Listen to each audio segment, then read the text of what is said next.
Doctor Yunus তো আমাদেরই ছাত্রদের আমাদেরই মনোনীত ব্যক্তি, যাকে আমরা গোটা জাতির পক্ষ থেকে এই দায়িত্ব দিয়েছি যে ইন্টারিম গভর্নমেন্টের দায়িত্ব তিনি পালন করবেন।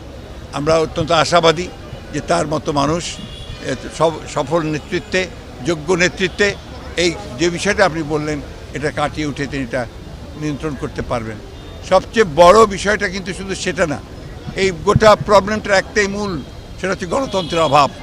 সেই গণতন্ত্রকে ফিরিয়ে আনাটা হচ্ছে তার অন্যতম প্রধান কাজ, এবং তিনি ওটা যত দ্রুত গণতন্ত্রে ফিরিয়ে আনতে পারবেন ততই তিনি সাফল্য অর্জন করবেন। এই প্রশ্নের উত্তরগুলো আমি বহুবার দিয়েছি, ক্লান্ত হয়ে গেছি। প্রথম তো হচ্ছে যে আপনার আইনশৃঙ্খলা রক্ষা, এটা আপনার প্রতিষ্ঠিত করতে হবে, রক্ষা করতে হবে, তার জন্য চূড়ান্ত ব্যবস্থা নিতে হবে। 2 নম্বর হচ্ছে অতি দ্রুত নির্বাচনের মধ্য দিয়ে আপনার গণতান্ত্রিক যে সরকার সেখানে প্রত্যাবর্তন করতে হবে।